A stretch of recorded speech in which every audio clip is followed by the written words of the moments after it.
श्री वाहेगुरु जी।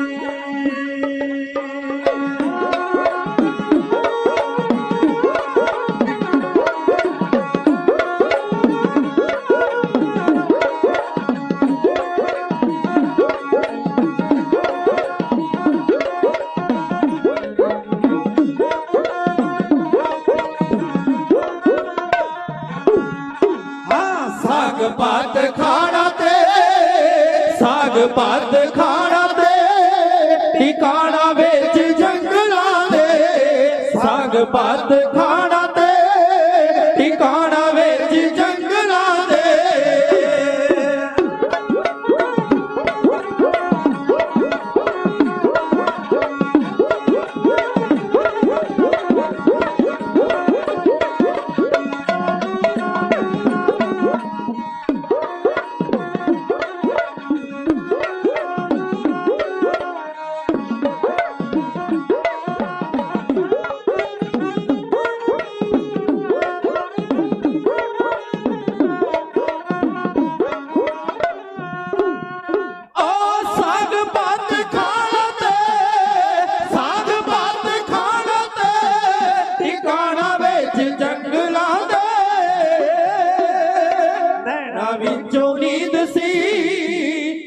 विचों नींद सी गवाई तेरे खालसे नैना विचों नींद सी गवाई तेरे खालसे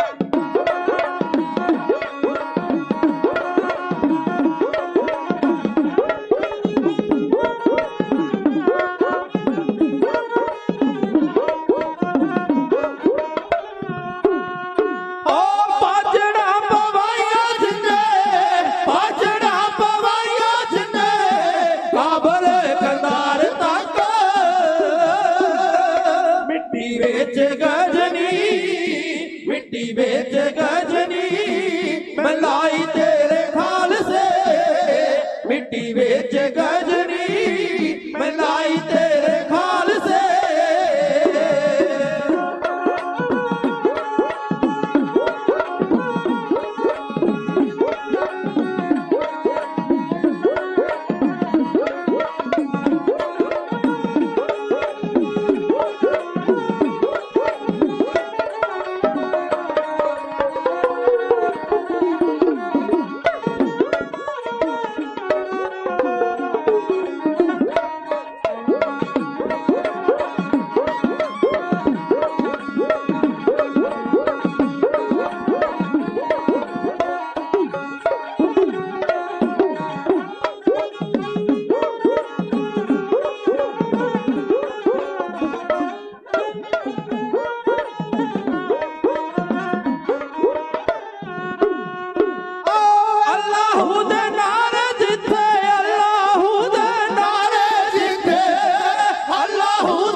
ਜਪਦੇ ਸੀ ਦਿਨ ਰਾਤ ਵਾਹਿਗੁਰੂ ਦੀ ਫਤਿਹ ਜਾ ਵਾਹਿਗੁਰੂ ਦੀ ਫਤਿਹ ਜਾ ਬੁਲਾਈ ਤੇਰੇ ਖਾਲਸੇ ਵਾਹਿਗੁਰੂ ਦੀ ਫਤਿਹ ਜਾ ਬੁਲਾਈ ਤੇਰੇ ਖਾਲਸੇ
ਧਨ ਕੀਤੀ ਜੋ ਕਮਾਈ ਤੇਰੇ ਖਾਲਸੇ ਧਨ ਧਨ ਕੀਤੀ ਜੋ ਕਮਾਈ ਤੇਰੇ ਖਾਲਸੇ ਧਨ ਧਨ ਕੀਤੀ ਜੋ ਕਮਾਈ ਤੇਰੇ ਖਾਲਸੇ ਖਾਲਸੇ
ਅਤੇ ਮਹਾਨ ਸ਼ਹੀਦ ਬਾਬਾ ਸੁੱਖਾ ਸਿੰਘ ਜੀ ਮਾੜੀ ਕੰਬੋ ਕੇ ਤਿੰਨਾਂ ਦੀ ਮੁਬਾਰਕ ਜਨਮ ਧਰਤੀ ਅਤੇ ਤਿੰਨਾਂ ਧਰਤੀ ਉੱਪਰ ਸ਼ਸ਼ੋਭਤ ਗੁਰਦੁਆਰਾ ਢਾਬਸਰ ਸਾਹਿਬ ਦੇ ਇਸ ਆਲੀਸ਼ਾਨ ਅਤੇ ਸ਼ੋਭਨੀਕ ਦੀਵਾਨ ਹਾਲ ਵਿੱਚ ਸਤਿਗੁਰੂ ਧੰਨ ਧੰਨ ਸਾਹਿਬ ਸ੍ਰੀ ਗੁਰੂ ਗ੍ਰੰਥ ਸਾਹਿਬ ਮਹਾਰਾਜ ਜੀ ਦੀ ਪਾਵਨ ਤੇ ਪਵਿੱਤਰ ਹਜ਼ੂਰੀ ਦੇ ਅਦਬ ਨੂੰ ਮੁੱਖ ਰੱਖ ਕੇ ਜੁੜ ਬੈਠੇ ਸਤ ਸੰਗੀ ਜਨੋ, ਮੀਰੀ ਪੀਰੀ ਦੇ ਮਾਲਕ ਸ਼੍ਰੀ ਅਕਾਲ ਤਖਤ ਸਾਹਿਬ ਦੇ ਸਿਰਜਕ ਧੰਨ ਧੰਨ ਸਾਹਿਬ ਸ੍ਰੀ ਗੁਰੂ ਹਰਗੋਬਿੰਦ ਸੱਚੇ ਪਾਤਸ਼ਾਹ ਮਹਾਰਾਜ ਵੱਲੋਂ ਬਖਸ਼ਿਸ਼ ਕੀਤੀ ਹੋਈ ਢਾਡੀ ਕਲਾ ਦੀ ਇਸ ਵੱਡਮੁੱਲੀ ਅਤੇ ਉੱਤਮ ਸੰਗੀਤਕ ਰਵਾਇਤ ਦੇ ਰਾਹੀਂ ਸੂਰਬੀਰਾਂ ਤੇ ਬਹਾਦਰਾਂ ਦੇ ਇਤਿਹਾਸ ਦੀ ਗਾਥਾ ਪ੍ਰਾਰੰਭ ਕਰਨ ਤੋਂ ਪਹਿਲਾਂ ਦਾਸ ਦੇ ਨਿਮਾਣੇ ਜਥੇ ਨੂੰ ਕੁਝ ਕਹਿਣ ਦੀ ਅਸੀਸ ਬਖਸ਼ੋ ਤੇ ਸਤਿਗੁਰਾਂ ਦੀ ਹਜ਼ੂਰੀ ਦੇ ਅਦਬ ਨੂੰ ਮੁੱਖ ਰੱਖ ਕੇ ਫਤਿਹ ਦਾ ਨਾਰਾ ਬੁਲੰਦ ਕਰੋ। ਆਖੋ ਜੀ ਵਾਹਿਗੁਰੂ ਜੀ ਕਾ ਖਾਲਸਾ ਵਾਹਿਗੁਰੂ ਜੀ ਕੀ ਫਤਿਹ।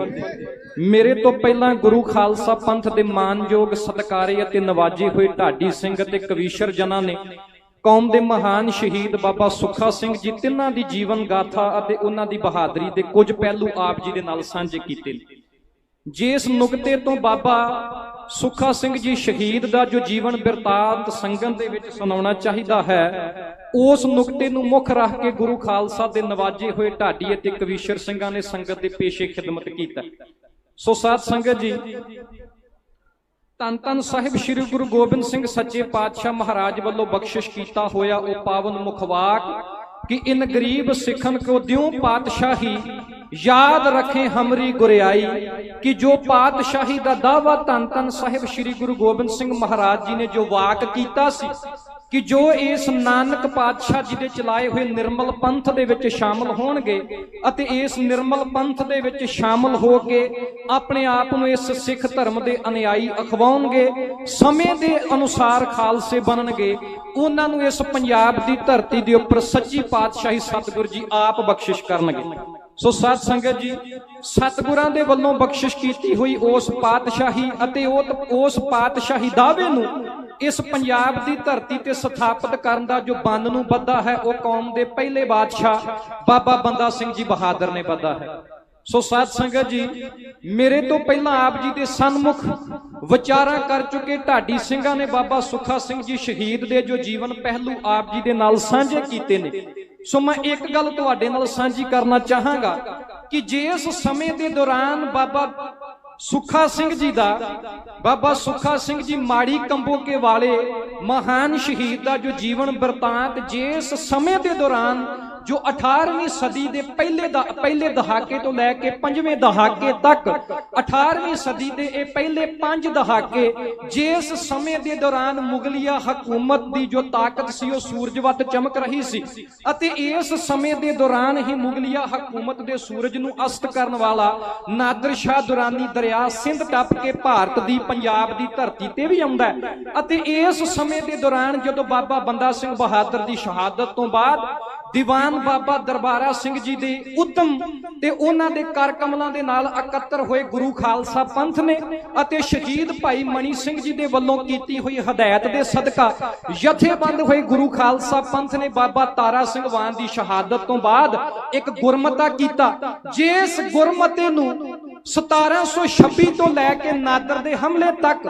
ਅਤੇ ਨਾਦਰ ਦੇ ਹਮਲੇ ਤੋਂ ਬਾਅਦ ਛੋਟਾ ਕੱਲੂਕਾਰਾ ਸਨ 1746 ਤੋਂ ਬਾਅਦ ਅਹਿਮਦ ਸ਼ਾਹ ਅਬਦਾਲੀ ਦਾ ਪਹਿਲਾ ਹਮਲਾ ਸਨ 1747 ਈਵਨ ਅਹਿਮਦ ਸ਼ਾਹ ਅਬਦਾਲੀ ਦੇ ਇਸ ਪੰਜਾਬ ਦੀ ਧਰਤੀ ਤੋਂ ਭਜਾਉਣ ਤੱਕ ਅਤੇ ਅਬਦਾਲੀ ਦੇ ਵੰਸ਼ਜਾਂ ਦੀ ਪੇਸ਼ਕਦਮੀ ਨੂੰ ਖਤਮ ਕਰਦਿਆਂ ਹੋਇਆਂ ਦਿੱਲੀ ਦੇ ਲਾਲ ਕਿਲੇ ਉੱਪਰ ਕੇਸਰੀ ਨਿਸ਼ਾਨ ਸਾਹਿਬ ਚਲਾਉਣ ਤੱਕ ਗੁਰੂ ਖਾਲਸਾ ਪੰਥ ਨੇ ਗੁਰਮਤੇ ਦੀ ਉਸ ਰਵਾਇਤ ਨੂੰ ਬਖੂਬੀ ਜੋ ਕਿ ਸਰੰਜਾਮ ਦਿੱਤਾ ਤੇ ਉਸ ਗੁਰਮਤੇ ਦੀ ਰਵਾਇਤ ਦੇ ਰਾਹੀਂ ਸੱਚੀ ਪਾਤਸ਼ਾਹੀ ਨੂੰ ਪੰਜਾਬ ਦੀ ਧਰਤੀ ਤੇ ਕਹਿਣ ਤੋਂ ਭਾਵ ਪਾਤਸ਼ਾਹੀ ਦਾਅਵੇ ਨੂੰ ਪੰਜਾਬ ਦੀ ਧਰਤੀ ਤੇ ਸਥਾਪਿਤ ਕਰਨ ਵਾਸਤੇ ਗੁਰੂ ਖਾਲਸਾ ਪੰਥ ਸਾਬਤ ਕਦਮ ਰਿਹਾ ਤੇ ਉਸ ਸੱਚੀ ਪਾਤਸ਼ਾਹੀ ਨੂੰ ਅਤੇ ਪਾਤਸ਼ਾਹੀ ਦਾਅਵੇ ਨੂੰ ਸਥਾਪਿਤ ਕਰਨ ਹਿੱਤ ਹੀ ਬਾਬਾ ਸੁੱਖਾ ਸਿੰਘ ਜੀ ਸ਼ਹੀਦ ਨੇ ਆਪਣਾ ਸਾਰਾ ਜੀਵਨ ਇਸ ਸੰਘਰਸ਼ ਦੇ ਲੇਖੇ ਲਾ ਦਿੱਤਾ। ਸੋ ਸਾਧ ਸੰਗਤ ਜੀ, ਜੋ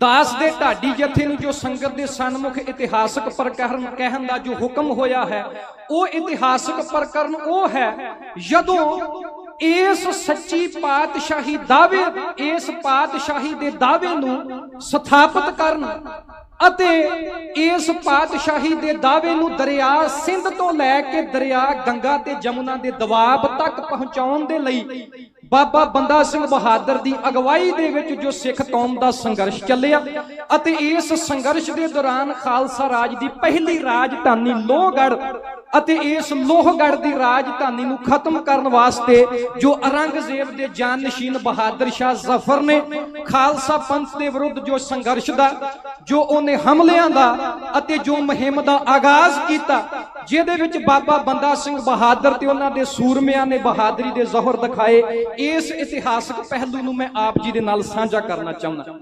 ਇਹ ਇਸ ਕਰਕੇ ਕਿਉਂਕਿ ਜੋ 18ਵੀਂ ਸਦੀ ਦੇ ਦੌਰਾਨ ਪਾਤਸ਼ਾਹੀ ਦੇ ਦਾਅਵੇ ਨੂੰ ਪੰਜਾਬ ਦੀ ਧਰਤੀ ਤੇ ਸਥਾਪਿਤ ਕਰਨ ਦੇ ਲਈ ਜੋ ਸੰਘਰਸ਼ ਦੀ ਸ਼ੁਰੂਆਤ ਹੋਈ ਉਹ ਬਾਬਾ ਬੰਦਾ ਸਿੰਘ ਬਹਾਦਰ ਤੋਂ ਹੋਈ ਅਤੇ ਉਹਨਾਂ ਦੇ ਵੱਲੋਂ ਕਾਇਮ ਕੀਤੀ ਹੋਈ ਰਾਜਧਾਨੀ ਤੋਂ ਹੀ ਗੁਰੂ ਨਾਨਕ ਪਾਤਸ਼ਾਹ ਅਤੇ ਅਕਾਲ ਪੁਰਖ ਦੇ ਨਾਮ ਤੇ ਜੋ ਨਾਨਕਸ਼ਾਹੀ ਸਿੱਕਾ ਸੀ ਉਹ ਜਾਰੀ ਹੋਇਆ।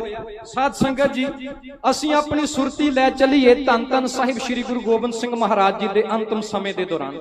ਸਤਿਗੁਰਾਂ ਨੇ ਆਪਣੇ ਅੰਤਮ ਸਮੇਂ ਤੋਂ ਪਹਿਲਾਂ ਦੋ ਵਡੇਰੇ ਕਾਰਜ ਕੀਤੇ। ਇੱਕ ਕਾਰਜ ਬਾਬਾ ਬੰਦਾ ਸਿੰਘ ਬਹਾਦਰ ਨੂੰ ਖਾਲਸਾ ਪੰਥ ਦਾ ਜਥੇਦਾਰ ਸਾਜ ਕੇ ਪੰਜਾਬ ਵੱਲ ਤੋਰਿਆ ਤੇ ਉਹਨਾਂ ਦੀ ਰਵਾਨਗੀ ਤੋਂ ਬਾਅਦ ਧੰਨ ਧੰਨ ਸਾਹਿਬ ਸ੍ਰੀ ਗੁਰੂ ਗ੍ਰੰਥ ਸਾਹਿਬ ਮਹਾਰਾਜ ਜੀ ਨੂੰ ਗੁਰਤਾ ਗੱਦੀ ਬਖਸ਼ਿਸ਼ ਕਰ ਦਿੱਤੀ। ਪਰ ਗੁਰਤਾ ਗੱਦੀ ਬਖਸ਼ਿਸ਼ ਕਰਨ ਤੋਂ ਪਹਿਲਾਂ ਜੋ ਗੁਰੂ ਗ੍ਰੰਥ ਦੇ ਨਾਲ ਨਾਲ ਜੋ ਗੁਰੂ ਪੰਥ ਦੀ ਮਹਾਨਤਾ ਹੈ ਉਹਦਾ ਇਸ਼ਾਰਾ सतगुरां ने उदों कर दिता जो बाबा बंदा सिंह बहादुर नूं एक नगारा, एक निशान, 5 तीर अते 5 सिंह 5 प्यारियां दी हैसियत दे विच दे के पंजाब वाल नूं तोरिया। 5 सिंह सन, बाबा बाज सिंह, बाबा विनोद सिंह, बाबा कान सिंह, बाबा रण सिंह, बाबा फतेह सिंह अते 20 सिंह होर 25 सिंघां दा हजूम नदेड़ तो चलिया। बाबा बंदा सिंह बहादुर ने जो इलाके जिते, लोहगढ़ जितन तक, वो मैं टूक मात्र आप जी दे नाल सांझे करने जरूर चाहांगा। सतगुरां दी बरकत ऐसी हुई कि बाबा बंदा सिंह बहादुर दी अनसिखियत खालसा फौज ने मुगल बादशाही दी सिखियत फौज नूं धूल चटा दित्ती अते वड्डे वड्डे सूबेदारां नूं नेस्ता नबूद करके रख दिता। भरतपुर तो बाबा बंदा सिंह बहादुर जी ने नानक पंथियां दे दसवंध दी माया एकत्र की। उस तो बाद बांगड़ दे इलाके पुजे। बांगड़ दे इलाके तो बाद बाबा बंदा सिंह बहादुर खरगोडे अते सेहरी दे इलाके, खरगोडे परगणे दा जो इलाका है सेहरी अते खंडा, इस इलाके विच आके सोनीपत नूं सोधन दा मनसूबा बनाया। बाबा बंदा सिंह बहादुर ने हरियाणे दा ओ वड्डा केंद्र, जुल्म दा वड्डा केंद्र सोनीपत सोध के उस तो बाद बाबा बंदा सिंह बहादुर ने समाणा फतेह कीता। समाणे दे विच रहन वाले सैयद जलालुद्दीन जिन्हां गुरु तेग बहादुर महाराज नूं शहीद कीता सी, सैयद शाशल बेग ते बाशल बेग नूं सोध के समाणा फतेह करके हुण कीरतपुर वाल नूं चाले पाए कि सरहंद फतेह करन दे लई जो गुरु खालसा पंथ माझे दे सिंह आ रहे ने उन्हां दे नाल मुलाकात कीती जावे। कीरतपुर वाल नूं जांदियां बाबा बंदा सिंह बहादुर ने ठसका अते घुड़ान सोध दिते। उस तो बाद बाबा बंदा सिंह बहादुर ने शाहबाद सोधिया। शाहबाद सोधन तो बाद मुस्तफाबाद सोधिया। मुस्तफाबाद सोधन तो बाद कपूरी दे हाकम कमरुद्दीन नूं ओदी करनी दा फल दे दिता। कपूरी फतेह करन तो बाद बाबा बंदा सिंह बहादुर ने सढौरा फतेह कीता। हुण सढौरा फतेह करन तो बाद कुड़ानी अते मलेर कोटले दे विच हमला करके बीबी अनूप कौर दा संस्कार करन तो बाद हुण सरहंद वाल नूं धावा करन दा मन बनाया। पर उस तो पहला माझे दे सिंघां दी उडीक सी, क्योंकि सतगुरां दा फरमान सी जिन्ना चिर माझे दे सिंह बाबा बंदा सिंह बहादुर नाल ना मिलन उन्ना चिर सरहंद पर हमला ना कीता जावे। मुकदी गल, माझे दे सिंह भी बाबा बंदा सिंह बहादुर नूं खड़ड़ अते बनूड़ दा जो विचला इलाका है, इस इलाके विच दोवें दल इकट्ठर होए। सरहंद दे उपर हमला होया। सरहंद दा नवाब वजीर खान मारिया गया। 12 मई सन 1710 नूं वजीर खान मारिया गया। वजीर खान दी मौत तो बाद बाबा बंदा सिंह बहादुर ने सरहंद फतेह करके ਇਹਦਾ नायब बाबा बाज सिंह ਨੂੰ ਥਾਪ ਦਿੱਤਾ। ਸਰਹੰਦ ਫਤਿਹ ਕਰਨ ਤੋਂ ਬਾਅਦ ਹੁਣ ਗੁੜਾਣੀ ਅਤੇ ਮਲੇਰ ਕੋਟਲੇ ਦੇ ਇਸ ਕਬਜ਼ੇ ਵਾਲੇ ਇਲਾਕੇ ਨੂੰ ਪੱਕਿਆਂ ਕਰਨ ਤੋਂ ਬਾਅਦ ਹੁਣ ਬਾਬਾ ਬੰਦਾ ਸਿੰਘ ਬਹਾਦਰ ਨੇ ਪੰਜਾਬ ਦੇ ਇਲਾਕੇ ਨੂੰ ਦਵਾਬਿਆਂ ਦੇ ਰਾਹੀਂ ਸੋਧਣਾ ਸ਼ੁਰੂ ਕੀਤਾ। साध संगत जी, उस समय की भूगोलिक दशा देखिए, उस समय जेकर सूबियां दे हिसाब नाल देखिए ते दरिया सिंध तो पूर्व वाले पासे सूबा बहावलपुर है। सूबा बहावलपुर दे नाल ही सूबा मुल्तान है। उस तो अगे सूबा लाहौर आ जाता है। सूबा लाहौर तो अगे जो रचना दोआब है, जो रावी अते ब्यास का विचला इलाका है, इस तो अगां ब्यास अते सतलुज दे विचला इलाका है जिसनूं दुआबे का इलाका आखिया जाता है। इस तो अगे दरिया सतलुज तो पार जमुना अते गंगा दे विचकारला इलाका है जिसनूं गंग दुआब आखिया जाता है। इस इलाके दे विच एक सूबा सहारनपुर जो बहुत ही अपने समय मुसलमानों का गढ़ होया करता सी। सरहंद फतेह करन तो बाद, मलेर कोटला फतेह करन तो बाद बाबा बंदा सिंह बहादुर ने दवाबियां दे राही इलाके सोधने शुरू कर दिते। माझे दे विच भी सिंह सरगर्म हो गए। माझे दे हाकम अमानत खान नूं भाजड़ा पै गईयां। दवाबे दे हाकम शमश खान नूं भाजड़ा पै गईयां। सहारनपुर गंगा ते जमुना दुआब दे इलाके दे वड्डे वड्डे अमीर जलाल खां वर्गे जिन्हां नूं खुद बादशाह बहादुर शाह ने खिलतां भेजियां, इन्हां सारे सूबेदारां नूं भाजड़ा पै गईयां। इस समय बादशाह औरंगजेब दा जानशीन बहादुर शाह जफर जो सतगुरु गुरु कलगीधर पातशाह महाराज जी दे आशीर्वाद नाल ही तखत ते बैठा सी, गुरु खालसा पंथ दा पक्का वैरी हो निबड़िया। दखन दे इलाके विच अपने छोटे भरा काम बख्श वल्लों विधी हुई बगावत नूं दबाउंदा होया ਇਹ ਅਜਮੇਰ ਪੁੱਜਾ। ਅਜਮੇਰ ਦੇ ਵਿੱਚ ਉਸ ਸਮੇਂ ਰਾਜਾ ਅਜੀਤ ਸਿੰਘ ਰਾਜਪੂਤ ਨੇ ਬਗਾਵਤ ਦਾ ਝੰਡਾ ਬੁਲੰਦ ਕੀਤਾ ਸੀ। ਬਹਾਦਰ ਸ਼ਾਹ ਨੇ ਸੋਚਿਆ ਕਿ ਇਸ ਸਮੇਂ ਰਾਜਪੂਤਾਂ ਦੀ ਬਗਾਵਤ ਏਡੀ ਖਤਰਨਾਕ ਨਹੀਂ ਜਿੰਨੀ ਖਤਰਨਾਕ ਬਗਾਵਤ ਸਿੱਖਾਂ ਦੀ ਹੈ। ਇਸ ਕਰਕੇ ਸਿੱਖਾਂ ਦੇ ਵਿਰੁੱਧ ਆਪ ਹੀ ਮਹਾਜ਼ ਉੱਪਰ ਡਟ ਜਾਣਾ ਚਾਹੀਦਾ ਹੈ। ਇੰਨੇ ਚਿਰ ਨੂੰ ਬਾਬਾ ਬੰਦਾ ਸਿੰਘ ਬਹਾਦਰ ਨੇ ਸਮਾਣੇ ਤੋਂ ਜੋ ਨਾਹਨ ਰਿਆਸਤ ਵੱਲ ਨੂੰ ਜੋ ਇਲਾਕਾ ਹੈ, ਜਿੱਥੋਂ ਪਹਾੜ ਦੇ ਇਲਾਕੇ ਦੀ ਸਰਹੱਦ ਸ਼ੁਰੂ ਹੁੰਦੀ ਹੈ, ਇੱਥੇ ਇੱਕ ਪਿੰਡ ਹੈ ਅੰਮੂਵਾਲ। ਇਹਦੀ ਸਰਹੱਦ ਦੇ ਉੱਪਰ ਮੁਗਲ ਸ਼ਹਿਨਸ਼ਾਹੀ ਦਾ ਇੱਕ ਕਿਲਾ ਸੀ ਮੁਖਲਿਸਗੜ੍ਹ, ਜਿਸ ਨੂੰ ਬਾਦਸ਼ਾਹ ਸ਼ਾਹਜਹਾਨ ਦੇ ਸਮੇਂ ਉਹਦੇ ਇੱਕ ਜਰਨੈਲ ਮੁਖਲਿਸ ਖਾਨ ਨੇ ਤਾਮੀਰ ਕੀਤਾ ਸੀ। ਇਹ ਮੁਖਲਿਸ ਖਾਨ ਉਹ ਸੀ ਜੋ ਸ਼੍ਰੀ ਅੰਮ੍ਰਿਤਸਰ ਸਾਹਿਬ ਦੀ ਜੰਗ ਵਿੱਚ 6ਵੇਂ ਸਤਿਗੁਰਾਂ ਦੇ ਹੱਥੋਂ ਮਾਰਿਆ ਗਿਆ ਸੀ। ਇਸ ਮੁਖਲਿਸ ਖਾਨ ਨੇ ਪਹਾੜ ਦੀਆਂ ਕੰਧਰਾਂ ਦੇ ਵਿੱਚ ਕਿਲਾ ਤਿਆਰ ਕੀਤਾ, ਜਿਸ ਦਾ ਨਾਮ ਮੁਖਲਿਸਗੜ੍ਹ ਰੱਖਿਆ। ਬਾਬਾ ਬੰਦਾ ਸਿੰਘ ਬਹਾਦਰ ਨੇ ਸਰਹੰਦ ਫਤਿਹ ਕਰਨ ਤੋਂ ਬਾਅਦ ਹੁਣ ਖਾਲਸਾ ਰਾਜ ਦੀ ਰਾਜਧਾਨੀ ਸਥਾਪਿਤ ਕਰਨ ਦਾ ਮਨਸੂਬਾ ਬਣਾਇਆ। ਉਹਨਾਂ ਨੇ ਸੋਚਿਆ ਕਿ ਹੁਣ ਜੇਕਰ ਖਾਲਸਾ ਰਾਜ ਦੀ ਰਾਜਧਾਨੀ ਸਰਹੰਦ ਨੂੰ ਬਣਾਇਆ ਜਾਵੇ ਤਾਂ ਸਰਹੰਦ ਦਾ ਇਲਾਕਾ ਮੈਦਾਨੀ ਹੈ। ਸਰਹੰਦ ਦਾ ਇਲਾਕਾ ਬਾਦਸ਼ਾਹੀ ਫੌਜਾਂ ਦੀ ਮਾਰ ਹੇਠ ਜਲ ਜਾਵੇਗਾ। ਇਸ ਕਰਕੇ ਖਾਲਸਾ ਰਾਜ ਦੀ ਰਾਜਧਾਨੀ ਪਹਾੜ ਦੇ ਇਲਾਕੇ ਵਿੱਚ ਬਣਾਈ ਜਾਵੇ। ਉਹਨਾਂ ਨੇ ਮੁਖਲਿਸਗੜ੍ਹ ਦਾ ਨਾਮ ਲੋਹਗੜ੍ਹ ਰੱਖ ਕੇ ਖਾਲਸਾ ਰਾਜ ਦੀ ਪਹਿਲੀ ਰਾਜਧਾਨੀ ਸਥਾਪਿਤ ਕੀਤੀ। ਇਸ ਹੀ ਪਾਵਨ ਰਾਜਧਾਨੀ ਤੋਂ ਗੁਰੂ ਨਾਨਕ ਪਾਤਸ਼ਾਹ ਤੇ ਗੁਰੂ ਗੋਬਿੰਦ ਸਿੰਘ ਮਹਾਰਾਜ ਦੇ ਨਾਮ ਦਾ ਸਿੱਕਾ ਜਾਰੀ ਹੋਇਆ। ਸਿੱਕਾ ਜ਼ਦਬਰ ਹਰਦੋ ਆਲਮ ਤੇਗ ਨਾਨਕ ਵਾਹਬਸਤ ਫਤਿਹ ਗੋਬਿੰਦ ਸਿੰਘ ਖੁਦ ਸ਼ਹਿਨਸ਼ਾਹ ਫਜ਼ਲ ਸੱਚਾ ਸਾਹਿਬ ਅਸਤ। ਇਸ ਹੀ ਸਿੱਕੇ ਦੇ ਪਿੱਛੇ ਇਸ राजधानी दी सिफत लिखी कि ये जो जरब है जरब बा अमान दाहिर, ये जो जरब है सतगुरां दे वल्लों बख्शे हुए अमान दी पैदाइश है, जो इस मुबारक वक्त इस पवित्र राजधानी दे विचों खालसा राज दी प्रजा दे लई जो जारी होया है। इत्थे ही खालसा राज दी मोहर स्थापित कीती, जिस उपर लिखिया देगो तेगो फतेह नुसरत बेद रंग जाफत अज नानक गुरु गोबिंद सिंह। भाव देग अते तेग दे वाली सतगुरु गुरु नानक पातशाह, जिन्हां ने ये नानक निर्मल पंथ चलाए दे महावाक अनुसार इस पंथ दा आगाज किया। इस निर्मल पंथ नूं लहने पंथ धर्म का किया अमरदास भले को दिया। जदों ये नानक जोत 10वें जामे विच विचरी, इस ही निर्मल पंथ नूं सिख पंथ नूं खालसा पंथ विच तब्दील कीता सरबंसदानी गुरु पातशाह ने। इस देग अते तेग दे वाली इस फतेह याबी दे करता, इस फतेह याबी दे दाते गुरु नानक पातशाह ते गुरु गोबिंद सिंह महाराज अति वो सच्चा अकाल पुरख है। अते बाबा बंदा सिंह बहादुर देग तेग दे राही कौम दा सेवादार है। तुहीं मसाला देखियां होणगियां कि बादशाह ने अपने नाम ते सिक्के चलाए। ये दुनिया च पहली मिसाल है अपने धर्म के पैगंबर के नाम ते किसी बादशाह ने किसी मुजाहिद ने सिक्का चलाया। साध संगत जी, इस समय के दौरान दो घटना बड़ियां अहम हुई। मैं वो कह के लोहगढ़ की जंग का जो प्रकरण है मैं वो आप जी दे नाल आरंभ कर देना। सरहंद फतेह करन तो बाद हुण खालसे का दबदबा जिस इलाके विच सी, हुण खालसे का दबदबा मुसलमानी वसों दे इस इलाके विच अजिहा बैठ गया कि गंग जमुना दुआब दे इलाके दा एक हाकम सी दीनदार खां। वो गुरु खालसा पंथ तो खंडे बाटे दी पौहल लैके दीनदार सिंह बन गया।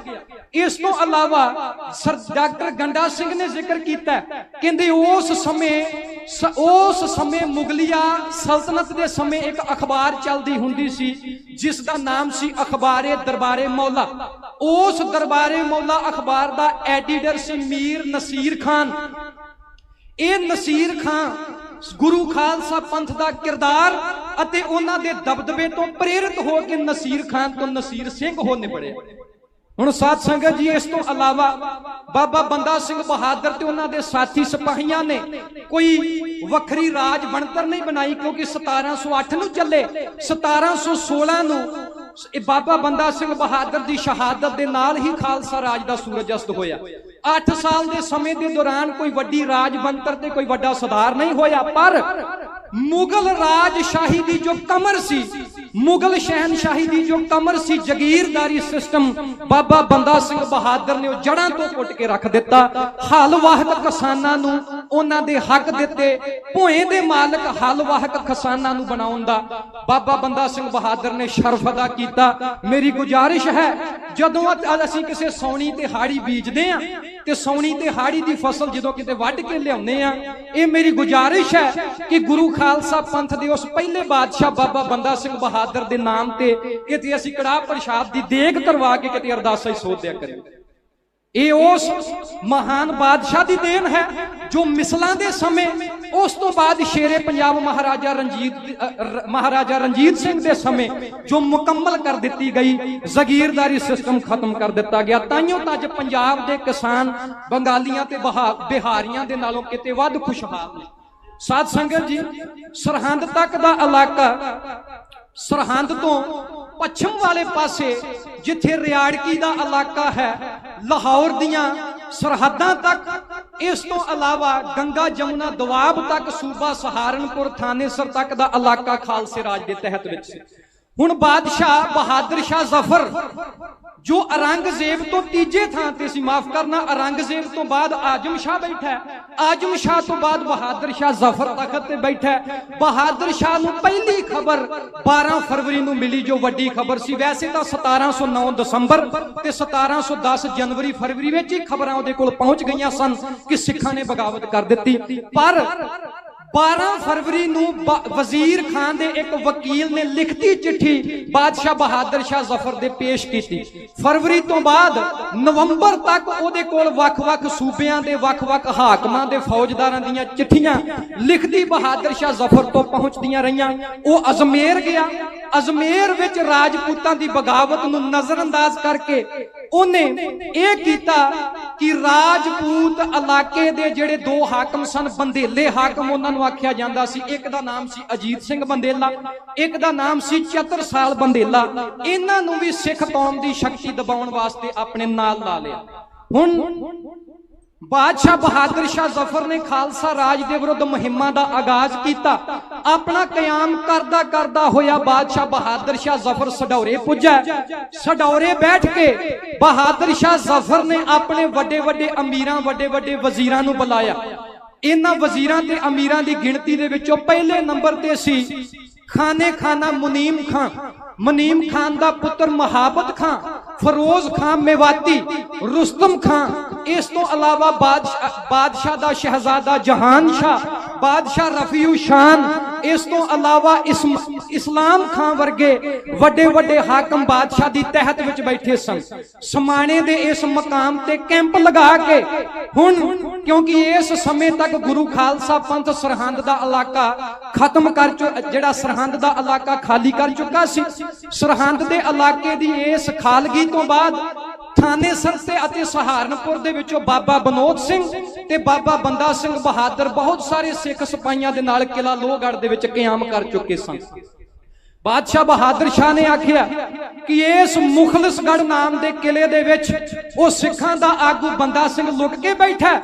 ਇਹ ਉਹ ਕੌਮ ਹੈ ਜਿਸ ਕੌਮ ਨੂੰ ਅਜੇ ਜਨਮ ਹੋਇਆ ਕੇਵਲ ਤੇ ਕੇਵਲ 2.5 ਸਦੀਆਂ ਹੋਈਆਂ। ਉਹਨੇ ਆਖਿਆ, ਕਹਿੰਦਾ ਤੁਸੀਂ ਮੂਮਿਨ ਹੋ, ਤੁਸੀਂ ਉਹ ਕੌਮ ਹੋ ਜਿਸ ਕੌਮ ਦੇ ਪੈਗੰਬਰ ਹਜ਼ਰਤ ਮੁਹੰਮਦ ਮੁਸਤਫਾ ਸੱਲੱਲਾਹੁ ਅਲੈਹਿ ਵਸੱਲਮ ਦੇ ਮੁਰੀਦਾਂ ਨੇ ਉਮਰ ਬਿਨ ਖਤਾਬ, ਹਜ਼ਰਤ ਅਲੀ ਵਰਗਿਆਂ ਨੇ, ਤਾਰਿਕ ਬਿਨ ਜ਼ਿਆਦ ਵਰਗਿਆਂ ਨੇ, ਜਿਨ੍ਹਾਂ ਨੇ 700 ਸਾਲ ਸਪੇਨ ਤੇ ਹਕੂਮਤ ਕੀਤੀ, ਜਿਨ੍ਹਾਂ ਨੇ ਯੂਰਪ ਤੇ ਅੱਧਾ ਏਸ਼ੀਆ ਫਤਿਹ ਕਰ ਛੱਡਿਆ, ਤੁਸੀਂ ਉਹਨਾਂ ਦੀ ਉਮਤ ਹੋ। ਇਹ 2.5 ਸਦੀਆਂ ਪਹਿਲਾਂ ਪੈਦਾ ਹੋਏ ਸਿੱਖ ਤੁਹਾਡੇ ਕੋਲੋਂ ਕਾਬੂ ਨਹੀਂ ਆ ਰਹੇ। ਇਹ ਜਗੀਰਾਂ ਤੇ ਇਹ ਵਜ਼ੀਫੇ ਫਾਰਗ ਬੈਠ ਕੇ ਤੁਹਾਨੂੰ ਜੀਵਨ ਬਤੀਤ ਕਰਨ ਵਾਸਤੇ ਨਹੀਂ ਮਿਲੇ। ਬਾਦਸ਼ਾਹ ਦੇ ਵਜ਼ੀਰ ਨੇ ਨੀਵੀਂ ਪਾ ਲਈ, ਸਾਰੇ ਅਮੀਰਾਂ ਤੇ ਵਜ਼ੀਰਾਂ ਨੇ ਨੀਵੀਆਂ ਪਾ ਲਈਆਂ। ਬਾਦਸ਼ਾਹ ਆਪਣੇ ਤਖਤ ਤੋਂ ਉੱਠਿਆ, ਸਡੌਰੇ ਦੇ ਮਕਾਮ ਤੇ ਬੈਠਾ ਹੋਇਆ ਸੀ। ਇਸ ਨੇ ਆਪਣਾ ਹੱਥ ਜਿਸ ਦਿਸ਼ਾ ਵੱਲ ਕਿਲਾ ਲੋਹਗੜ੍ਹ ਸੀ ਉਧਰ ਨੂੰ ਹੱਥ ਕਰਕੇ ਆਖਿਆ, ਕਹਿੰਦਾ ਇਸ ਦਿਸ਼ਾ ਦੇ ਵਿੱਚ ਉਹਨਾਂ ਕਾਫਰ ਸਿੱਖਾਂ ਦੀ ਰਾਜਧਾਨੀ ਹੈ, ਇਸ ਨੂੰ ਫਤਿਹ ਕਰੋਗੇ ਤੇ ਤੁਸੀਂ ਮਰਤਬੇ ਪਾ ਸਕੋਗੇ। ਖਾਲਸਾ ਰਾਜ ਦੇ ਵਿਰੁੱਧ ਚਿੜ ਅਤੇ ਈਰਖਾ ਦੇ ਨਾਲ ਭਰਿਆ ਹੋਇਆ ਬਾਦਸ਼ਾਹ ਆਪਣੇ ਡਰ ਨੂੰ ਆਪਣੇ ਜਰਨੈਲਾਂ ਦੇ ਸਾਹਮਣੇ ਜਿਵੇਂ ਪ੍ਰਗਟਾ ਰਿਹਾ ਹੈ, ਢਾਡੀ ਜਥਾ ਇਉਂ ਬਣੇ ਕਰ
ਆਪਣੇ ਪੈਗੰਬਰ ਨੂੰ ਧਿਆ ਕੇ ਬਾਦਸ਼ਾਹ ਬਹਾਦਰ ਸ਼ਾਹ ਜ਼ਫਰ ਨੇ ਆਪਣੀ ਫੌਜ ਨੂੰ ਤਿਆਰੀ ਦਾ ਹੁਕਮ ਦੇ ਦਿੱਤਾ। ਆਪਣੇ ਜਰਨੈਲ ਰੁਸਤਮ ਖਾਨ ਨੂੰ ਬਾਦਸ਼ਾਹ ਬਹਾਦਰ ਸ਼ਾਹ ਜ਼ਫਰ ਨੇ ਹੁਕਮ ਦਿੱਤਾ ਕਿ ਸਢੌਰੇ ਦੇ ਮਕਾਮ ਤੋਂ ਲੋਹਗੜ੍ਹ ਕਿਲੇ ਦੇ ਨਜ਼ਦੀਕ ਕੋਈ ਅਜਿਹਾ ਮੁਕਾਮ ਲੱਭਿਆ ਜਾਵੇ ਕਿ ਜਿੱਥੇ ਬਾਦਸ਼ਾਹੀ ਕੈਂਪ ਸਥਾਪਿਤ ਕੀਤਾ ਜਾਵੇ। ਰੁਸਤਮ ਖਾਨ ਨੇ ਸੋਮ ਨਦੀ ਦਾ ਕੰਢਾ ਜੋ ਇਸ ਪ੍ਰਯੋਜਨ ਵਾਸਤੇ ਨਿਯਤ ਕੀਤਾ। ਰੁਸਤਮ ਖਾਨ ਦੀ ਅਗਵਾਈ ਦੇ ਵਿੱਚ ਇੱਕ ਵੱਡਾ ਫੌਜ ਦਾ ਦਲ ਸੋਮ ਨਦੀ ਦੇ ਕੰਢੇ ਪੁੱਜਾ। 24 ਅਤੇ 25 ਨਵੰਬਰ ਤੱਕ ਰੁਸਤਮ ਖਾਨ ਆਪਣੇ ਦਲ ਦੇ ਨਾਲ ਇੱਥੇ ਰਿਹਾ। ਇਸ ਤੋਂ ਬਾਅਦ ਦਿੱਲੀ ਦਰਬਾਰ ਦਾ ਵਜ਼ੀਰ ਮੁਨੀਮ ਖਾਨ ਅਤੇ ਉਹਦਾ ਪੁੱਤਰ ਮੁਹਾਬਤ ਖਾਨ ਇਹ ਸਢੌਰੇ ਦੇ ਮਕਾਮ ਤੇ ਬਾਦਸ਼ਾਹ ਦੇ ਕੋਲ ਰਹੇ। ਐਨ 29 ਨਵੰਬਰ ਨੂੰ ਮੁਨੀਮ ਖਾਨ, ਮੁਹਾਬਤ ਖਾਨ, ਫਿਰੋਜ਼ ਖਾਨ ਮਵਾਤੀ ਅਤੇ ਇਸਲਾਮ ਖਾਨ, ਇਸ ਤੋਂ ਇਲਾਵਾ ਬਾਦਸ਼ਾਹ ਬਹਾਦਰ ਸ਼ਾਹ ਤੇ ਉਹਦੇ ਦੋਵੇਂ ਸ਼ਹਿਜ਼ਾਦੇ ਜਹਾਨ ਸ਼ਾਹ ਅਤੇ ਸ਼ਹਿਜ਼ਾਦਾ ਰਫੀਉ ਸ਼ਾਨ, ਇਹ ਸਾਰੇ ਹੀ ਆਪਣੀ ਮੁਗਲ ਫੌਜ ਦੇ ਨਾਲ ਸੋਮ ਨਦੀ ਦੇ ਕੰਢੇ ਆ ਗਏ। ਹੁਣ ਇੱਥੋਂ ਬਾਦਸ਼ਾਹ ਬਹਾਦਰ ਸ਼ਾਹ ਜ਼ਫਰ ਨੇ 60,000 ਫੌਜ ਦਾ ਹਜੂਮ ਤਿਆਰ ਕੀਤਾ। ਇਸ 60,000 ਫੌਜ ਦੀ ਕਮਾਨ ਕਰ ਰਿਹਾ ਹੈ ਇੱਕ ਪਾਸੇ ਸ਼ਹਿਜ਼ਾਦਾ ਰਫੀਉ ਸ਼ਾਨ ਤੇ ਉਹਦੀ ਹਮਾਇਤ ਕਰ ਰਿਹਾ ਰਾਜਪੂਤ ਦਾ ਹਿੰਦੂ ਰਜਵਾੜਾ ਅਜੀਤ ਸਿੰਘ ਬੰਦੇਲੀਆ, ਅਤੇ ਇਹਦੇ ਨਾਲ ਸਥਾਨਕ ਇਲਾਕੇ ਦੇ ਰੰਗੜ ਅਤੇ ਸਥਾਨਕ ਰੰਗੜ ਅਤੇ ਲੁਟੇਰੇ ਗੁੱਜਰ ਵੀ ਇਹਦੇ ਨਾਲ ਮੌਜੂਦ ਸਨ। ਇਸ ਤੋਂ ਇਲਾਵਾ ਸੱਜੇ ਪਾਸੇ ਦੀ ਜੋ ਬਾਹੀ ਸੀ, ਇਸ ਬਾਹੀ ਵਾਲੇ ਪਾਸੇ ਵੱਡੇ ਵੱਡੇ ਜਰਨੈਲ, ਜਿਨ੍ਹਾਂ ਦੇ ਵਿੱਚੋਂ ਖੁਦ ਬਾਦਸ਼ਾਹ ਬਹਾਦਰ ਸ਼ਾਹ ਜ਼ਫਰ ਦਾ ਵਜ਼ੀਰ ਮੁਨੀਮ ਖਾਨ, ਇਹਦਾ ਪੁੱਤਰ ਮੁਹਾਬਤ ਖਾਨ, ਫਿਰੋਜ਼ ਖਾਨ ਮਵਾਤੀ, ਰੁਸਤਮ ਖਾਨ, ਜਿਨਨੇ ਦੁਆਬੇ ਦੀਆਂ ਮੁਹਿੰਮਾਂ ਦੇ ਵਿੱਚ ਦੁਆਬੇ ਦੇ ਸਿੰਘਾਂ ਨਾਲ ਵੱਡੀ ਟੱਕਰ ਲਈ ਸੀ, ਜਿਸ ਨੂੰ ਬਾਦਸ਼ਾਹ ਬਹਾਦਰ ਸ਼ਾਹ ਨੇ 4000 ਤੋਂ 7000 ਦਾ ਮਨਸਬ ਬਖਸ਼ ਕੇ ਅਚੇਚੇ ਤੌਰ ਤੇ ਸਿੱਖਾਂ ਦੇ ਵਿਰੁੱਧ ਮੁਹਿੰਮ ਦੇ ਲਈ ਲਾਮਬੰਦ ਕੀਤਾ ਸੀ। 60,000 ਦਾ ਇਹ ਹਜੂਮ ਮੰਨੇ ਪਰਮੰਨੇ ਜਰਨੈਲਾਂ ਦੀ ਅਗਵਾਈ ਵਿੱਚ ਕਿਲਾ ਲੋਹਗੜ੍ਹ ਨੂੰ ਵਧਿਆ। ਹੁਣ ਇਸ 60,000 ਫੌਜ ਨੇ ਲੋਹਗੜ੍ਹ ਕਿਲੇ ਨੂੰ ਐਨ ਕੱਸ ਕੇ ਘੇਰਾ ਪਾ ਲਿਆ। ਪਰ ਹੁਣ ਤੁਸੀਂ ਦੇਖੋ, ਮੁਗਲ ਸ਼ਹਿਨਸ਼ਾਹੀ ਦੇ ਇਤਿਹਾਸ ਦੇ ਵਿੱਚ ਮਰਾਠਿਆਂ ਤੋਂ ਇਲਾਵਾ ਹੋਰ ਕਿਸੇ ਵੀ ਕੌਮ ਦੀ ਬਗਾਵਤ ਨੂੰ ਦਬਾਉਣ ਵਾਸਤੇ ਖੁਦ ਦਿੱਲੀ ਦਾ ਸ਼ਹਿਨਸ਼ਾਹ ਮੁਹਿੰਮਾਂ ਦੇ ਉੱਪਰ ਆਪ ਹਾਜ਼ਰ ਨਹੀਂ ਹੋਇਆ। ਮਰਾਠਿਆਂ ਤੋਂ ਇਲਾਵਾ ਸਿਰਫ ਸਿੱਖਾਂ ਦੀ ਮੁਹਿੰਮ ਨੂੰ ਦਬਾਉਣ ਵਾਸਤੇ ਬਾਦਸ਼ਾਹ ਬਹਾਦਰ ਸ਼ਾਹ ਜ਼ਫਰ ਉਹਨੇ ਆਪ ਘੋੜੇ ਦੀਆਂ ਰਕਾਬਾਂ ਦੇ ਵਿੱਚ ਪੈਰ ਰੱਖੇ। ਇੱਕ ਗੱਲ ਮੈਂ ਹੋਰ ਸਾਂਝੀ ਕਰਾਂ, ਜਦੋਂ ਬਾਦਸ਼ਾਹ ਬਹਾਦਰ ਸ਼ਾਹ ਜ਼ਫਰ ਦੱਖਣ ਤੋਂ ਪੰਜਾਬ ਆ ਰਿਹਾ ਸੀ, ਇਹਨੇ ਇੱਕ ਦਰਬਾਰ ਦੇ ਵਿੱਚ ਆਪਣੀ ਤਲਵਾਰ ਕੱਢ ਕੇ ਇਹ ਆਖਿਆ, ਕਹਿੰਦਾ ਮੈਂ ਸਿੱਖਾਂ ਦੇ ਵਿਰੁੱਧ ਲਾਮਬੰਦੀ ਕਰਾਂਗਾ। ਖੁਦ ਵਜ਼ੀਰ ਮੁਨੀਮ ਖਾਨ ਨੇ ਆਖਿਆ, ਕਹਿੰਦਾ ਐਡੇ ਵੱਡੇ ਪ੍ਰਤਾਪੀ ਸ਼ਹਿਨਸ਼ਾਹ ਨੂੰ, ਐਡੀ ਵੱਡੀ ਸਲਤਨਤ ਦੇ ਮਾਲਕ ਸ਼ਹਿਨਸ਼ਾਹ ਨੂੰ ਸਿੱਖਾਂ ਵਰਗੇ ਤੁਸ਼ ਜਿਹੇ ਬਾਗੀਆਂ ਦੇ ਵਿਰੁੱਧ ਮੁਹਿੰਮ ਤੇ ਨਿਕਲਣਾ ਸ਼ੋਭਾ ਨਹੀਂ ਦਿੰਦਾ। ਮੈਂ ਵਾਅਦਾ ਕਰਦਾ ਉਹਨਾਂ ਸਿੱਖਾਂ ਦੀ ਨੱਕ ਵਿੱਚ ਨਕੇਲ ਪਾ ਕੇ ਮੈਂ ਤੁਹਾਡੇ ਸਾਹਮਣੇ ਪੇਸ਼ ਕਰਾਂਗਾ। ਬਹਾਦਰ ਸ਼ਾਹ ਜ਼ਫਰ ਨੇ ਆਖਿਆ, ਮੈਂ ਆਪਣੇ ਪਿਤਾ ਔਰੰਗਜ਼ੇਬ ਆਲਮਗੀਰ ਦੀ ਉਸ ਲੀਹ ਤੇ ਚੱਲਦਿਆਂ ਹੋਇਆ, ਕਿਉਂਕਿ ਔਰੰਗਜ਼ੇਬ ਖੁਦ ਹਰੇਕ ਮੁਹਿੰਮ ਦੇ ਉੱਪਰ ਆਪ ਜਿਹੜਾ ਉਹ ਕਾਬਜ਼ ਰਹਿੰਦਾ ਸੀ, ਹਰੇਕ ਮੁਹਿੰਮ ਦੀ ਅਗਵਾਈ ਉਹਦੇ ਆਪ, ਅਖਤਿਆਰ ਉਹਦੇ ਆਪਣੇ ਹੱਥ ਵਿੱਚ ਹੁੰਦੇ ਸੀ। ਬਹਾਦਰ ਸ਼ਾਹ ਜ਼ਫਰ ਨੇ ਖੁਦ ਆਪ ਲਲਕਾਰਾ ਮਾਰ ਕੇ ਆਪਣੇ ਜਰਨੈਲਾਂ ਨੂੰ ਹਦਾਇਤ ਦੇ ਕੇ ਇਹ ਸਾਰੇ ਅਖਤਿਆਰ ਆਪ ਲਏ ਤੇ ਮੁਹਿੰਮ ਦੀ ਦੇਖ ਰੇਖ ਆਪ ਕੀਤੀ। ਹੁਣ ਜਦੋਂ 60,000 ਫੌਜ ਨੇ ਲੋਹਗੜ੍ਹ ਕਿਲੇ ਨੂੰ ਘੇਰਾ ਪਾ ਲਿਆ, ਹੁਣ ਬਹਾਦਰ ਸ਼ਾਹ ਜ਼ਫਰ ਇੱਕ ਜੰਗੀ ਸਿਪਾਹੀ ਵੀ ਸੀ, ਉਹਦੀ ਹਿੰਮਤ ਨਹੀਂ ਸੀ ਪੈਂਦੀ, ਕਿਉਂਕਿ ਲੋਹਗੜ੍ਹ ਦਾ ਕਿਲਾ ਬਹੁਤ ਵੱਡੀਆਂ ਪਹਾੜੀਆਂ ਤੇ ਕੰਦਰਾਂ ਦੇ ਵਿੱਚ ਸੀ। ਉਹਨੂੰ ਖਦਸ਼ਾ ਸੀ ਫੌਜ ਦੇ ਵੱਡੇ ਹਿੱਸੇ ਦਾ ਨੁਕਸਾਨ ਹੋ ਜਾਵੇਗਾ। ਦੂਜਾ ਉਹਨੂੰ ਸਿੱਖਾਂ ਦੀ ਬਹਾਦਰੀ ਦਾ ਵੀ ਪਤਾ ਸੀ।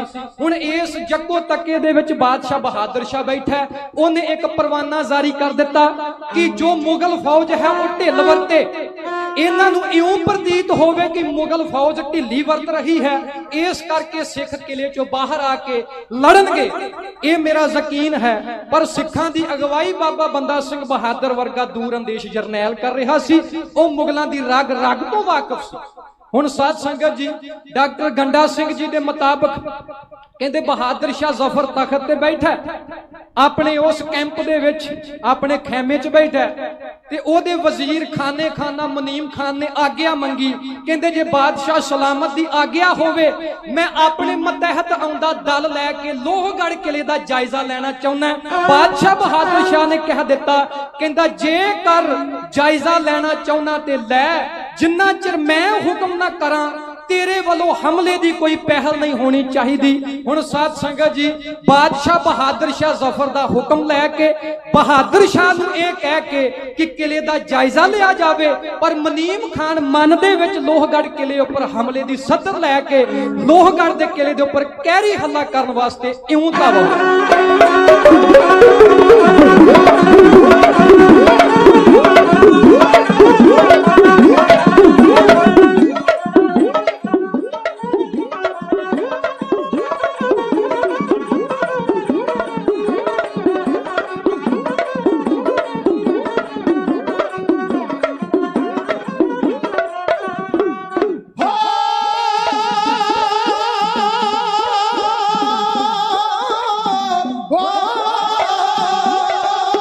हल्ला की जमीन खा दल खारा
ਮੁਨੀਮ ਖਾਨ ਦੇ ਇਸ ਹੱਲੇ ਦੇ ਨਾਲ ਜੰਗ ਦਾ ਆਗਾਜ਼ ਹੋ ਚੁੱਕਾ ਸੀ। ਹੁਣ ਸਾਧ ਸੰਗਤ ਜੀ, ਕਿਉਂਕਿ ਸਮਾਂ ਸੀਮਤ ਹੈ, ਮੈਂ ਬਹੁਤੇ ਵਿਸਥਾਰ ਵਿੱਚ ਨਾ ਜਾ ਕੇ ਸਿਰਫ ਇੱਕ ਗੱਲ ਸਾਂਝੀ ਕਰਕੇ ਸੰਗਤ ਦੇ ਸਨਮੁਖੇ ਇਹ ਰੱਖਣ ਦਾ ਯਤਨ ਕਰਾਂਗਾ, ਤਾਂ ਜੋ ਸੰਗਤ ਸਮਝ ਸਕੇ ਕਿ ਉਸ ਜੰਗ ਦਾ ਮੰਜ਼ਰ ਕੀ ਸੀ। ਸ਼ਹਿਜ਼ਾਦਾ ਰਫੀਉ ਸ਼ਾਨ ਦੀ ਕਮਾਨ ਹੇਠ ਲੜਨ ਵਾਲਾ ਇੱਕ ਸਿਪਾਹੀ, ਜਿਹਦੇ ਖੁਦ ਹਕੀਕੀ ਬਿਆਨ ਨੂੰ ਉਸ ਸਮੇਂ ਦੇ ਸਮਕਾਲੀ ਇਤਿਹਾਸਕਾਰ ਮਿਰਜ਼ਾ ਕਾਫੀ ਖਾਨ ਨੇ ਆਪਣੀ ਕਿਤਾਬ ਵਿੱਚ ਅੰਕਿਤ ਕੀਤਾ। ਉਹਨੇ ਲਿਖਿਆ, ਕਹਿੰਦਾ ਇਸ ਜੰਗ ਦਾ ਮੰਜ਼ਰ ਐਡਾ ਡਰਾਵਨਾ ਸੀ ਕਿ ਕਮਜ਼ੋਰ ਦਿਲ ਇਸ ਜੰਗ ਦੇ ਮੰਜ਼ਰ ਨੂੰ ਦੇਖ ਕੇ ਬਰਦਾਸ਼ਤ ਨਹੀਂ ਸੀ ਕਰ ਸਕਦਾ। ਹੁਣ ਮੁਨੀਮ ਖਾਨ ਦੇ ਇਸ ਹੱਲੇ ਨਾਲ ਜੰਗ ਦਾ ਆਗਾਜ਼ ਹੋ ਚੁੱਕਾ ਸੀ। ਹੁਣ ਉਹਨੇ ਆਪਣੀ ਫੌਜ ਦਾ ਰੁਹਬ ਖਾਲਸਾ ਦਿਲ ਦੇ ਦਲਾਂ ਵਿੱਚ ਬਿਠਾਉਣ ਵਾਸਤੇ ਬਾਦਸ਼ਾਹ ਦੇ ਹੁਕਮ ਦੀ ਪਰਵਾਹ ਨਹੀਂ ਕੀਤੀ। ਮੁਨੀਮ ਖਾਨ ਦੀ ਫੌਜ ਨੂੰ ਦੇਖ ਕੇ ਜਿਹੜਾ ਰੁਸਤਮ ਖਾਨ, ਉਹ ਵੀ ਮੁਨੀਮ ਖਾਨ ਦੀ ਮਦਦ ਵਾਸਤੇ ਮੈਦਾਨੇ ਜੰਗ ਵਿੱਚ ਡਟ ਗਿਆ। ਇਸ ਤੋਂ ਬਾਅਦ ਇਸਲਾਮ ਖਾਨ, ਜਿਹੜੇ ਦੋ ਸ਼ਹਿਜ਼ਾਦੇ ਸਨ, ਉਹ ਵੀ ਵਜ਼ੀਰ ਮੁਨੀਮ ਖਾਨ ਦੀ ਕਮਾਨ ਦੇ ਪਿੱਛੇ, ਉਹਦੇ ਪਿੱਛੇ ਲੜਦੇ ਲੜਦੇ ਮੈਦਾਨੇ ਜੰਗ ਵਿੱਚ ਸਿੱਖਾਂ ਦੇ ਨਾਲ ਲੋਹਾ ਲੈਣ ਵਾਸਤੇ ਆਣ ਡਟੇ। ਹੁਣ ਬਾਦਸ਼ਾਹ ਬਹਾਦਰ ਸ਼ਾਹ ਜ਼ਫਰ ਸ਼ਾਹੀ ਕੈਂਪ ਦੇ ਵਿੱਚੋਂ ਗੁੱਸੇ ਅਤੇ ਤਸੱਲੀ ਦੇ ਮਿਲਵੇਂ ਸੁਭਾਅ ਨਾਲ ਜੰਗ ਦਾ ਮੰਜ਼ਰ ਦੇਖ ਰਿਹਾ ਹੈ। ਉਥੋਂ ਲੋਹਗੜ੍ਹ ਕਿਲੇ ਦਾ ਇਹ ਮੁਕਾਮ ਜਿਹੜਾ ਸਾਫ਼ ਦਿਖਾਈ ਦਿੰਦਾ ਸੀ। ਗੁੱਸੇ ਅਤੇ ਤਸੱਲੀ ਦੇ ਮਿਲਵੇਂ ਸੁਭਾਅ ਨਾਲ ਬਾਦਸ਼ਾਹ ਬਹਾਦਰ ਸ਼ਾਹ ਦੇਖ ਰਿਹਾ ਹੈ। ਹੁਣ ਸਾਧ ਸੰਗਤ ਜੀ, ਮੈਂ ਬਹੁਤੇ ਵਿਸਥਾਰ ਨਾਲ ਨਾ ਜਾਵਾਂ। ਇਸ ਗਹਿ-ਗੱਚ ਲੜਾਈ ਦੇ ਵਿੱਚ ਲੜਦਿਆਂ ਲੜਦਿਆਂ ਵੱਡੇ ਜੰਗੀ ਸਮਾਨ ਦੇ ਨਾਲ ਇਸ ਜੰਗ ਦੇ ਵਿੱਚ, ਜੋ ਕਿ ਸੁੱਚਾ ਨੰਦ ਦਾ ਪੁੱਤਰ ਵੀ ਮਾਰਿਆ ਜਾਂਦਾ ਹੈ, ਫਿਰੋਜ਼ ਖਾਨ ਮੈਵਾਤੀ ਦਾ ਇੱਕ ਭਤੀਜਾ ਵੀ ਇਹਦੇ ਵਿੱਚ ਮਾਰਿਆ ਜਾਂਦਾ ਹੈ। ਲੜਦਿਆਂ ਲੜਦਿਆਂ ਵੱਡੇ ਜੰਗੀ ਸਮਾਨ ਦੇ ਨਾਲ ਖਾਲਸਾ ਰਾਜ ਦੀ ਪਹਿਲੀ ਰਾਜਧਾਨੀ ਕਿਲਾ ਲੋਹਗੜ੍ਹ ਦੇ ਨਜ਼ਦੀਕ ਮੁਗਲ ਹਜ਼ੂਮ ਪਹੁੰਚ ਜਾਂਦਾ ਹੈ। ਕੌਮ ਦੇ ਬਾਦਸ਼ਾਹ ਬਾਬਾ ਬੰਦਾ ਸਿੰਘ ਬਹਾਦਰ ਨੇ ਸ਼੍ਰੀ ਸਾਹਿਬ ਦੀ ਮੋਠ ਉੱਪਰ ਹੱਥ ਰੱਖ ਕੇ ਗੁਰੂ ਖਾਲਸਾ ਪੰਥ ਨੂੰ ਵੰਗਾਰਿਆ। ਕਹਿੰਦੇ, ਖਾਲਸਾ ਜੀ, ਅਸੀਂ ਉਹ ਹਾਂ ਜਦੋਂ ਲੱਖਾਂ ਦਾ ਘੇਰਾ ਵੀ ਸਾਡੇ ਗੁਰੂ ਪਿਤਾ ਨੂੰ ਪਿਆ ਤੇ ਸਤਿਗੁਰਾਂ ਨੇ ਉਸ ਲੱਖਾਂ ਦੇ ਘੇਰੇ ਦੇ ਵਿੱਚ ਵੀ ਕਿਸੇ ਦੀ ਈਨ ਮੰਨਣ ਦਾ ਸਵਾਬ ਨਹੀਂ ਬਣਨ ਦਿੱਤਾ। ਸਤਿਗੁਰਾਂ ਨੇ ਉਸ ਲੱਖਾਂ ਦੇ ਘੇਰੇ ਵਿੱਚ ਵੀ ਵੈਰੀ ਨੂੰ ਵੰਗਾਰਿਆ। ਅੱਜ ਹਜ਼ਾਰਾਂ ਦੀ ਗਿਣਤੀ ਵਿੱਚ ਸਾਡੇ ਸਾਹਮਣੇ ਕੱਚੇ ਪਿੱਲੇ ਨੇ, ਸਾਨੂੰ ਪਰਵਾਹ ਕਿਸੇ ਦੀ ਨਹੀਂ। ਪ੍ਰੋਫੈਸਰ ਹਰਿੰਦਰ ਸਿੰਘ ਮਹਿਬੂਬ ਲਿਖਦੇ ਨੇ, ਕਹਿੰਦੇ ਇਹ ਉਹ ਸਮਾਂ ਸੀ ਜਦੋਂ ਸਤਿਗੁਰਾਂ ਦੇ ਸਰੀਰਕ ਰੂਪ ਦੀ ਪਹਿਲ ਤਾਜ਼ਗੀ ਸਿੱਖਾਂ ਦੀ ਆਤਮਿਕਤਾ ਤੇ ਮਾਨਸਿਕਤਾ ਦੇ ਵਿੱਚ ਐਨ ਜੋਤ ਵਾਂਗ ਜਗਮਗਾ ਰਹੀ ਸੀ। ਐਨ ਜਦੋਂ ਮੁਗਲ ਹਕੂਮ ਖਾਲਸਾ ਰਾਜਧਾਨੀ ਦੇ ਉਸ ਗੜ੍ਹ ਦੇ ਨਜ਼ਦੀਕ ਪੁੱਜਾ, ਬਾਬਾ ਬੰਦਾ ਸਿੰਘ ਬਹਾਦਰ ਨੇ ਖਾਲਸਾ ਦਲਾਂ ਨੂੰ ਲਲਕਾਰਿਆ ਤੇ ਆਖਰੀ ਵਾਰ ਗੁਰੂ ਖਾਲਸਾ ਪੰਥ ਦੀ ਪਹਿਲੀ ਰਾਜਧਾਨੀ ਕਿਲਾ ਲੋਹਗੜ੍ਹ ਦੇ ਵਿੱਚੋਂ ਬਾਬਾ ਬੰਦਾ ਸਿੰਘ ਬਹਾਦਰ ਦੇ ਦਿਸ਼ਾ ਨਿਰਦੇਸ਼ਾਂ ਦੇ ਤਹਿਤ ਖਾਲਸਾ ਦਲ ਦੇ ਮੁਗਲ ਫੌਜ ਤੇ ਆਖਰੀ ਹੱਲਾ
ਜੰਗ ਦੇ ਵਿੱਚ ਬਾਬਾ ਬੰਦਾ ਸਿੰਘ ਬਹਾਦਰ ਜੀ ਦੀ ਅਗਵਾਈ ਵਾਲਾ ਮੋਰਚਾ ਕਾਇਮ ਰਿਹਾ। ਮੁਗਲ ਬਾਦਸ਼ਾਹੀ ਦੇ ਵੱਲੋਂ ਸਿੰਘਾਂ ਦੇ ਕੋਲੋਂ ਕਿਲਿਆਂ ਨੂੰ ਖਾਲੀ ਕਰਵਾਉਣਾ ਕੋਈ ਵੱਡੇ ਮਾਰਕੇ ਦੀ ਗੱਲ ਨਹੀਂ ਸੀ, ਕਿਉਂਕਿ ਖਾਲੀ ਕੀਤੇ ਹੋਏ ਕਿਲੇ ਗੁਰੂ ਖਾਲਸਾ ਪੰਥ ਜਲਦੀ ਹੀ ਆਪਣੇ ਕਬਜ਼ੇ ਦੇ ਵਿੱਚ ਲੈਣ ਦੇ ਸਮਰੱਥ ਸੀ। ਪਰ ਇੱਥੇ ਜੋ ਮੇਨ ਗੱਲ ਇਹ ਸੀ ਕਿ ਬਾਦਸ਼ਾਹ ਬਹਾਦਰ ਸ਼ਾਹ ਚਾਹੁੰਦਾ ਸੀ ਕਿ ਉਹਦਾ ਵਜ਼ੀਰ ਮੁਨੀਮ ਖਾਂ ਖਾਲਸਾ ਪੰਥ ਦੇ ਜਥੇਦਾਰ ਬਾਬਾ ਬੰਦਾ ਸਿੰਘ ਬਹਾਦਰ ਨੂੰ ਗ੍ਰਿਫਤਾਰ ਕਰਕੇ ਮੇਰੇ ਸਾਹਮਣੇ ਲਿਆਵੇ।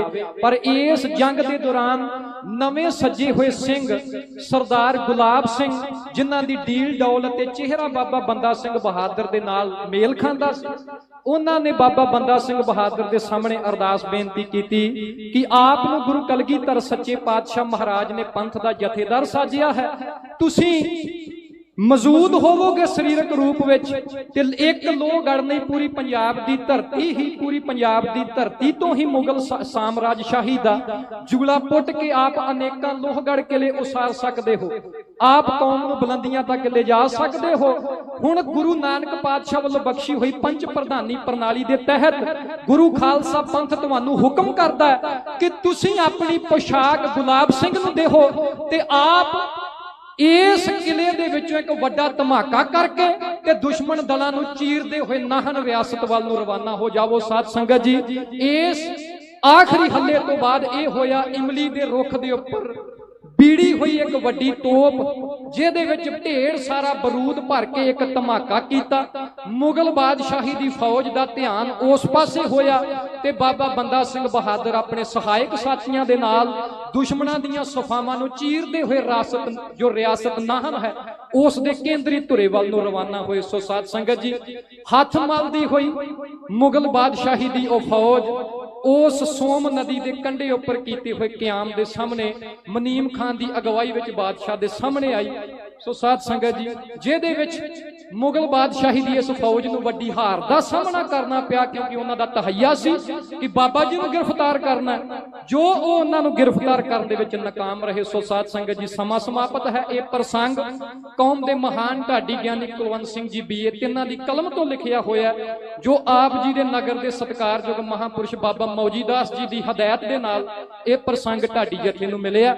ਸੋ ਸਾਧ ਸੰਗਤ ਜੀ, ਬਾਬਾ ਮੌਜੀ ਦਾਸ ਜੀ ਤੇ ਬਾਬਾ ਬਲਵਿੰਦਰ ਸਿੰਘ ਜੀ, ਜਿਨ੍ਹਾਂ ਦੀ ਹਦਾਇਤ ਦੇ ਨਾਲ ਤੇ ਜਿਨ੍ਹਾਂ ਦੇ ਆਸ਼ੀਰਵਾਦ ਦੇ ਨਾਲ ਬਾਬਾ ਸੁੱਖਾ ਸਿੰਘ ਜੀ ਵਰਗੇ ਮਹਾਨ ਸ਼ਹੀਦ ਤਿੰਨਾਂ ਦੇ ਨਗਰ ਦੇ ਦੀਦਾਰ ਕਰਨ ਦੇ ਸਾਡੇ ਵਰਗੇ ਨਤੀਜਿਆਂ ਨੂੰ ਜੋ ਕਿ ਮਾਣ ਹਾਸਲ ਹੋਇਆ।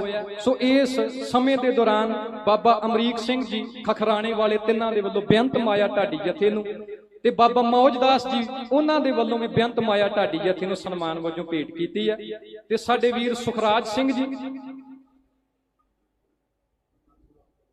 ਸੋ ਬਾਬਾ ਸੁਖਰਾਜ ਸਿੰਘ ਜੀ ਤਿੰਨਾਂ ਦੇ ਵੱਲੋਂ ਬੇਅੰਤ ਮਾਇਆ ਜੋ ਢਾਡੀ ਜਥੇ ਨੂੰ ਅਰਪਣ ਕੀਤੀ ਹੈ। ਵੀਰ ਚੇਅਰਮੈਨ ਇੰਦਰਜੀਤ ਸਿੰਘ ਤੇ ਹੋਰ ਬੇਅੰਤ ਸਤ ਸੰਗੀ ਜਿਨ੍ਹਾਂ ਨੇ ਮਾਇਆ ਅਰਦਾਸ ਕਰਵਾਈ ਹੈ। ਸੋ ਮੇਰੇ ਤੋਂ ਬਾਅਦ ਬਾਬਾ ਸੁਰਜੀਤ ਸਿੰਘ ਜੀ ਤਿੰਨਾਂ ਦੇ ਵੱਲੋਂ ਜਿਹੜਾ ਇਤਿਹਾਸ ਦੇ ਸਤਿਕਾਰ ਦੇ ਵਿੱਚ ਮਾਇਆ ਅਰਪਣ ਕੀਤੀ ਹੈ। ਸੋ ਸਤਿਗੁਰ ਜੀ ਇਸ ਤਰ੍ਹਾਂ ਹੀ ਸਤਿਗੁਰਾਂ ਦੇ ਚਰਨਾਂ ਦੀ ਪ੍ਰੀਤੀ ਬਖਸ਼ਿਸ਼ ਕਰਨ। ਸੋ ਸਾਧ ਸੰਗਤ ਜੀ, ਮੇਰੇ ਤੋਂ ਬਾਅਦ ਕੌਮ ਦੇ ਚੜ੍ਹਦੀ ਕਲਾ ਦਾ ਜੋ ਕਵੀਸ਼ਰ ਜਥਾ ਗਿਆਨੀ ਕੇਵਲ ਸਿੰਘ ਜੀ ਮਹਿਤਾ, ਆਪ ਸਭ ਸੰਗਤ ਨੂੰ ਲੰਮੇ